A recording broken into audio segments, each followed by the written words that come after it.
이에 보아스가 룻을 맞이하여 아내로 삼고 그에게 들어갔더니 여호와께서 그에게 임신하게 하심으로 그가 아들을 낳은지라.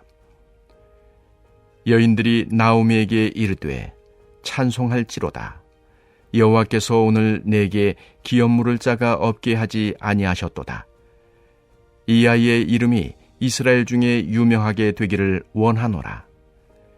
이는 내 생명의 회복자이며 내 노년의 봉양자라. 곧 너를 사랑하며 7 아들보다 귀한 네 며느리가 낳은 자로다 하니라.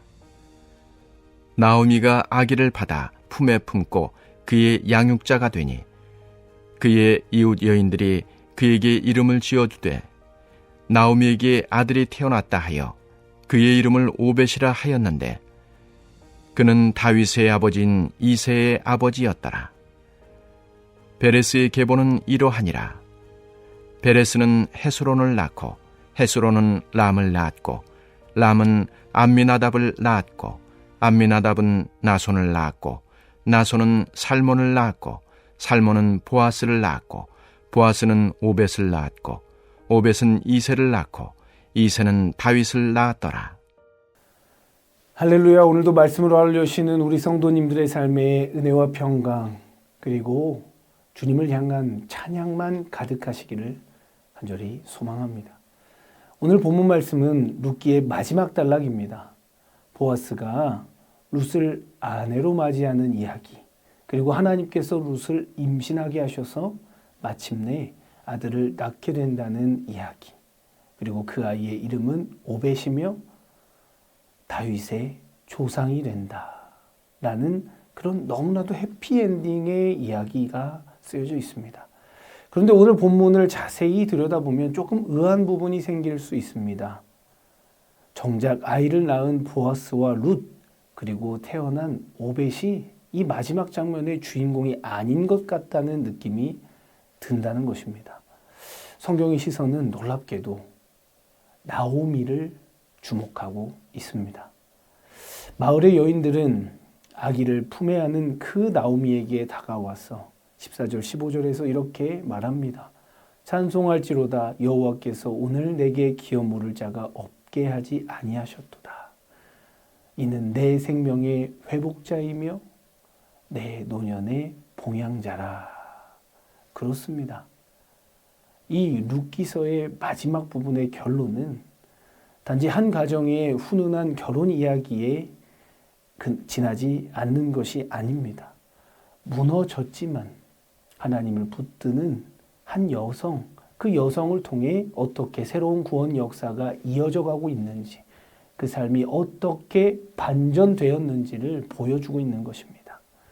바라옵기는 우리 또한, 우리의 삶 또한 하나님의 구원 역사로 채워지고 하나님의 은혜로 반전되어지는 놀라운 역사가 있으시길 간절히 소망합니다. 여러분, 룻기 1장에서 고향 베들레헴으로 돌아오던 그 나오미의 모습을 기억하십니까? 남편은 잃고 두 아들마저도 잃었던 그 여인. 그 나오미는 동네 사람들에게 이렇게 절규하며 말했습니다. 나를 기쁨이란 뜻의 나오미라 부르지 마라. 이제 나를 스디스다. 괴로움이라는 뜻의 마라라 부르라. 내가 풍족하게 나갔더니 엘샤다이 전능자 여호와께서 내게 텅 비어 돌아오게 하셨느니라 하며 말하던 그 여인 기억하십니까? 맞습니다. 그 당시 나오미의 손은 비어 있었습니다. 그녀는 모든 것을 잃었습니다. 남편과 두 아들을 잃는다면 그 누구라도 무너질 수밖에 없는 그런 안타깝고 힘든 상황에 처해 있었습니다. 그러나 그녀는 그럼에도 불구하고 하나님을 붙들었습니다. 고난을 통과하면서도 하나님을 끝까지 놓치지 않는 그 모습을 통해 룻은 복음을 받아들이게 되었습니다. 그리고 오늘 본문에는 그 나오미의 삶이 다시 한번 재조명되고 있습니다.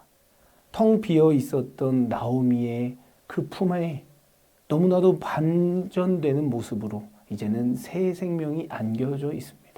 불쌍히 여기는 소리와 안타까운 그 긍휼히 여기는 소리, 동정의 소리 대신에 이제 기쁨의 소리, 찬송 소리로 완벽하게 한 생명이, 한 가문이 회복되어져 가는 것을 볼 수 있는 것입니다. 여러분, 이 놀라운 반전의 이유는 무엇이었습니까? 이유는 결국 하나님께서 하셨다라고 할 수 있습니다. 우리는 그저 하나님을 붙들었을 뿐인데 우리를 너무나도 사랑하시는 하나님께서 모두 다 해주신 것입니다. 13절 말씀을 잘 보면 보아스가 룻을 맞이하고 그에게 들어갔다고 나오는 것을 볼 수 있습니다. 배우자의 선택은 우리 눈으로 볼 때 우리가 한 것 같지만 결국 생명을 잉태케 하시고 역사를 이루어 가시는 분은 여호와시다라는 그 철저한 믿음의 고백이 바로 이 본문에 그대로 담겨져 있는 것입니다. 그렇습니다. 하나님께서 하신 것입니다. 텅 빈 나오미의 인생에 찾아오셔서 닫힌 문을 여시고 끊어진 대를 다시 이으신 분은 바로 우리 하나님이셨습니다. 마을 여인들의 고백처럼 하나님께서 친히 나오미의 생명의 회복자가 되어 주신 것입니다. 여러분, 다시 한번 새겨볼 수 있기를 원합니다. 우리의 인생을 바꾸어 주실 분, 우리의 인생을 반전시켜 주실 분은 우리 하나님 뿐이십니다. 세상에서 방황하며 죄와 어두움, 괴로움과 두려움, 불안 속에서 살아갈 수밖에 없던 우리의 인생을 바꾸어 주신 분, 바로 우리 주님 뿐입니다. 다른 데에서 해결책을 찾으려고 하지 마시기 바랍니다. 그것이 성공이든 돈이든 사람이든 그 어떤 것이든 거기에는 반전의 기회가 없습니다. 잠깐 우리의 인생은 편해질 수 있지만 우리의 인생을 온전히 바꿀 수는 없는 것입니다. 오직 하나님만 붙드시길 간절히 소망합니다. 사랑하는 성도 여러분, 우리의 인생 가운데 하나의 문이 막혔다고 그래서 절망하실 필요도 없습니다. 우리 주님께서는 반드시 또 다른 문을 예비하시고 그 문을 열어 주신다는 것입니다. 그게 은혜인 것이고 믿는 자의 축복인 것입니다. 새로운 문을 찾을 힘을 주시는 분도 우리 주님이시고 그 문을 두드릴 능력을 주시는 분도 우리 주님이십니다. 그 문 좀 제발 열어달라고 보여달라고 바짓가랑이라도 붙잡고 울고불고 떼쓸 수 있는 대상도 우리 주님뿐입니다. 세상 사람들은 내가 힘든 소리를 계속하면 지쳐서 떠나갑니다. 그러나 우리 주님은 그 자리에서 끝까지 같이 울어주시며 들어주십니다. 그리고 마침내 회복시켜 주십니다. 이것이 바로 우리 주님의 헤세드 사랑. 우리 인간들은 감히 흉내낼 수도 없는 전적이고 강권적인 하나님의 헤세드의 사랑인 것입니다.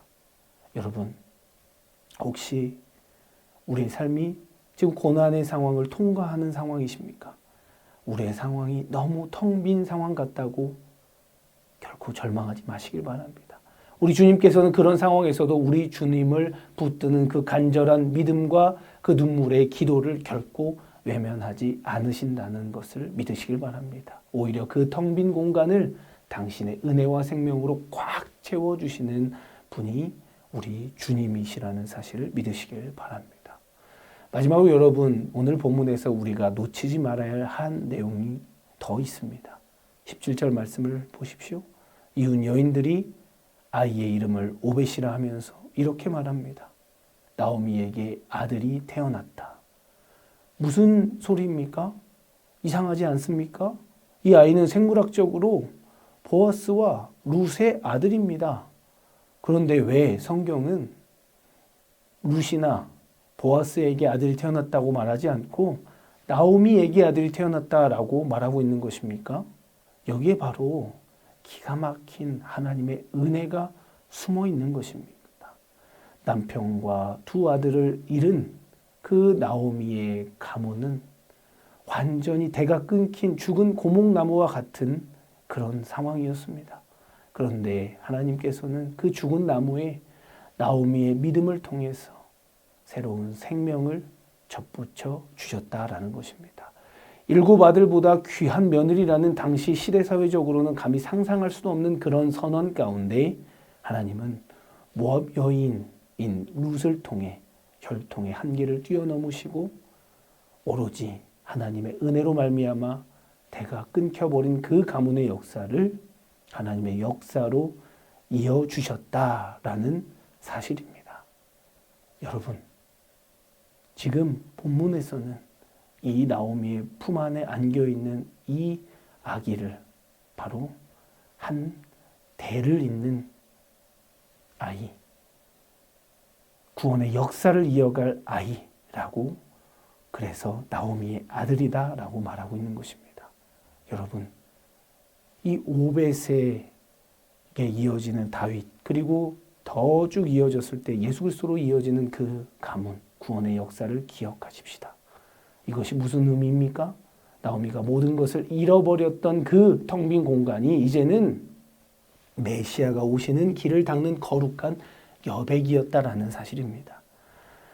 뼈아픈 상실의 그 순간도 결국에는 하나님께서 하나님의 역사로 쓰시기 위한 하나의 재료였다라는 사실을 성경은 말하고 있는 것입니다. 여러분 기억하십시다. 우리의 실패와 텅 빈 고통마저도 하나님의 손에 붙들리기만 하면 새로운 은혜의 역사를 써내려가는 거룩한 재료가 될 줄 믿습니다. 이것이 복음입니다. 바라옵기는 어떠한 상황 속에서도 하나님의 역사의 중심에 서셔서 하나님께 귀히 쓰임 받으시는 저와 우리 성도님들 되시길 주님의 이름으로 간절히 축원드립니다. 이제 말씀을 맺고자 합니다. 여러분, 우리는 나오미의 그 삶을 보면서 텅 빈 인생이 참 안타깝다, 끝나버렸다 생각할 수 있습니다. 그러나 하나님의 계산법은 철저히 다릅니다. 우리가 내 힘으로 꽉 쥐고 있던 것들을 다 내려놓고 오히려 완전히 빈손이 되어서 그 빈손을 하나님께 펴서 항복하며 기도의 손으로 올려드릴 때 하나님께서는 그 빈손에 당신의 영원한 생명을 쥐어주시고 그 빈 여백 가운데 하나님의 또 다른 구원 역사를 채워가신다는 사실을 기억할 수 있기를 소망합니다. 여러분, 내 삶이 지금 너무나도 텅 비어 있다고 느껴지십니까? 절망하지 마시기 바랍니다. 그 비어있는 상실의 공간은 버림받은 흔적이 아니라 오히려 하나님께서 그 삶을 통해 완전히 새로운 구원 역사를 시작하시기 위해 마련해 두신 거룩한 여백이라는 것으로 믿으시길 간절히 소망합니다. 룻기 1장에서 스스로를 말하라 부르며 절망했던 그 나오미의 인생은 이제 4장에서 찬송과 기쁨으로 마무리가 됩니다. 나오미는 자기 힘으로 그 결론을 만들어내지 않았습니다. 그녀가 한 것은 단 하나, 상실과 고통 속에서도 하나님의 곁을 떠나지 않고 그 자리에 버티고 서 있었던 것 뿐입니다. 그러니 어떤 일이 벌어졌습니까? 그러자 하나님께서 그녀의 인생에 개입하셨고 텅 빈 것과 같았던 그녀의 인생을 예수 그리스도의 족보로 이어지는 영광스러운 통로로 반전시켜 주셨다는 것이 오늘 본문 말씀입니다. 여러분, 오늘 우리의 삶도 마찬가지입니다. 당장은 내 손에 쥔 것이 없고 실패한 것 같고 앞이 보이지 않아도 하나님 안에 머물러 있는 한, 우리가 하나님 안에 머물러 있기만 하면 우리의 인생은 결코 실패로 끝나지 않는다라는 이 은혜를 기억하길 원합니다.